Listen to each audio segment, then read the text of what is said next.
घेऊया महाराष्ट्राची बित्तम बातमी, पण सुरुवातीला हेडलाईन्स. हेडलाईन्स प्रायोजक राम बंधू लोणचे. आता प्रत्येक जण जिंकेल.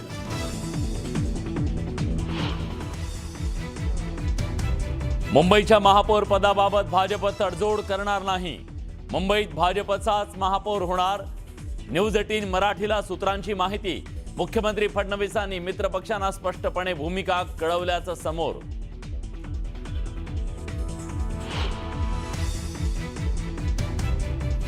ती जानेवारीला मुंबईचा महापौर शपथ घेणार. दिल्लीतल्या अनौपचारिक गप्पांमध्ये भाजप नेत्यांची न्यूज 18 मराठीला माहिती. छत्रपती संभाजीनगरमध्ये महायुतीच्या बैठकीदरम्यान मोठा राडा. वैजापूरमधील नाराज भाजप कार्यकर्त्यांनी मंत्री अतुल सावेंची गाडी अडवली. वैजापूरमधील भाजप कार्यकर्त्यांचा युतीला विरोध. वडेट्टीवार आणि धानोरकरांमधील गटबाजीनं काँग्रेस चंद्रपूरमधील सत्ता गमावण्याची शक्यता. दोघांनी नगरसेवक ठेवले अज्ञात स्थळी, तर नगरसेवक संपर्कात असल्याचा मुनगंटीवारांचा दावा. शिवसेना प्रमुख बाळासाहेब ठाकरे राष्ट्रीय स्मारकात. पक्षप्रमुख उद्धव ठाकरे गेले 2 तास बैठकीत. आता रश्मी ठाकरेही पोहोचल्या.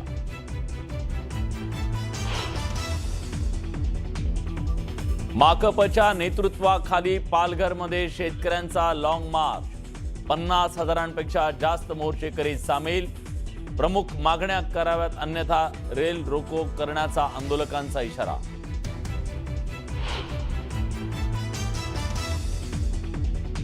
नितीन नबीन यांची भाजपच्या राष्ट्रीय अध्यक्षपदी निवड. पंतप्रधान मोदी, गृहमंत्री अमित शहांच्या उपस्थितीत नबीन यांनी स्वीकारला पदभार.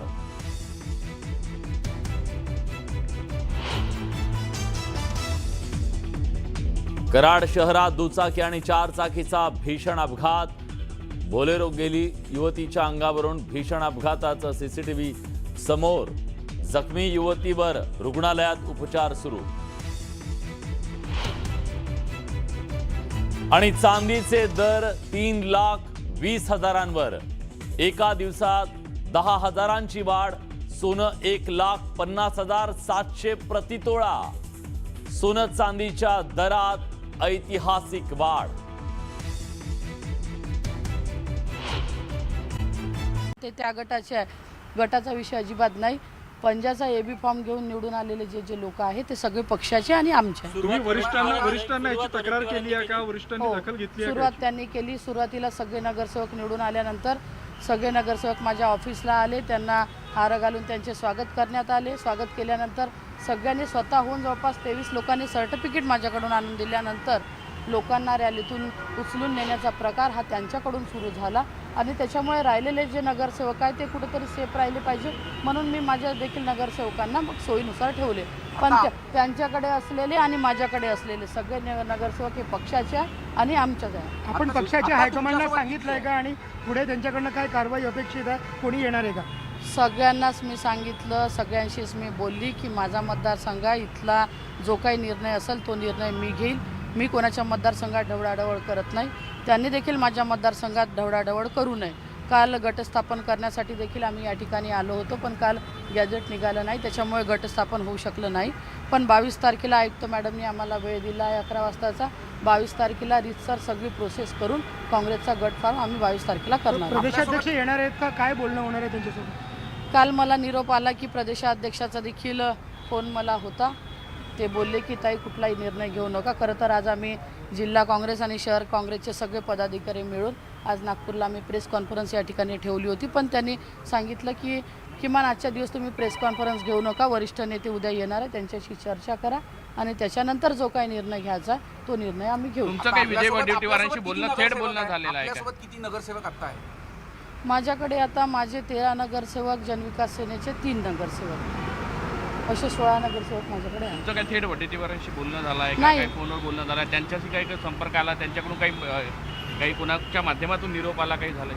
नाही, निरोप आला का आणि त्यांचा फोन आला का मी कशाला बोलू? चंद्रपूरचे खासदार मी आहे.